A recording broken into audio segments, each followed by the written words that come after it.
ದೇಶದಲ್ಲಿ ತಯಾರಾದ ಅಥವಾ ಆಮದು ಮಾಡಿಕೊಳ್ಳುವ ಎಲ್ಲಾ ಮೊಬೈಲ್ಗಳಲ್ಲಿ ಸಂಚಾರ ಸಾಥಿ ಆಪ್ ಅಳವಡಿಕೆ ಮಾಡುವುದನ್ನು ಕೇಂದ್ರ ಸರ್ಕಾರ ಕಡ್ಡಾಯ ಮಾಡಿರುವುದರ ವಿರುದ್ಧ ಕಾಂಗ್ರೆಸ್ ಸಂಸದೆ ಪ್ರಿಯಾಂಕಾ ಗಾಂಧಿ ಆಕ್ರೋಶ ವ್ಯಕ್ತಪಡಿಸಿದ್ದಾರೆ.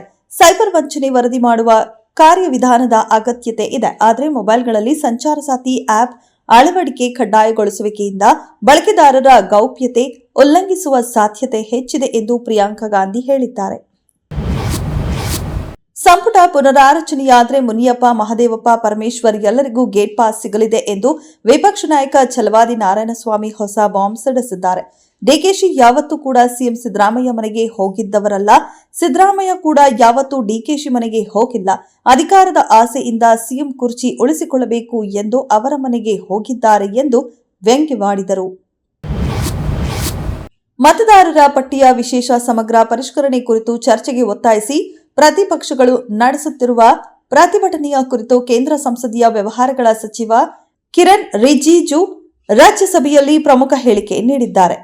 ಎಸ್ಐಆರ್ ಕುರಿತು ಚರ್ಚಿಸಲು ಸರ್ಕಾರ ಸಿದ್ಧವಿದೆ, ಆದರೆ ಪ್ರತಿಪಕ್ಷಗಳು ಸಮಯ ಮಿತಿಯನ್ನ ಒತ್ತಾಯಿಸಬಾರದು. ರಾಜ್ಯಸಭೆ ವಿಪಕ್ಷ ನಾಯಕ ಮಲ್ಲಿಕಾರ್ಜುನ ಖರ್ಗೆ ಪ್ರತಿಕ್ರಿಯಿಸುತ್ತಾ, ಸದಸ್ಯರು ಎಸ್ಐಆರ್ ಕುರಿತು ನಿಯಮ 267ರ ಅಡಿಯಲ್ಲಿ ನೋಟಿಸ್ಗಳನ್ನು ಸಲ್ಲಿಸಿದ್ದಾರೆ. ಸದನವು ಈ ಕೂಡಲೇ ಚರ್ಚೆಯನ್ನು ಪ್ರಾರಂಭಿಸಬೇಕು ಎಂದು ಹೇಳಿದ್ದಾರೆ. ಈ ಬಾರಿ ಚಳಿಗಾಲದ ಅಧಿವೇಶನಕ್ಕೆ ಭದ್ರತೆ ಒದಗಿಸಲು 6,000 ಪೊಲೀಸರನ್ನ ನಿಯೋಜಿಸಿದ್ದು, ಪೊಲೀಸರ ಆರೋಗ್ಯ ರಕ್ಷಣೆಗೂ ನಿಗಾ ವಹಿಸಲಾಗಿದೆ.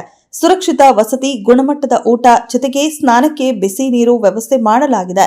ಸುವರ್ಣ ವಿಧಾನಸೌಧದಲ್ಲಿ ಡಿಸೆಂಬರ್ 8ರಿಂದ 19ರವರೆಗೆ ನಡೆಯುವ ಅಧಿವೇಶನ ಭದ್ರತೆಗೆ ಎಲ್ಲ ಜಿಲ್ಲೆಗಳಿಂದಲೂ ಸಿಬ್ಬಂದಿ ಕರೆಸುವುದು ರೂಢಿ.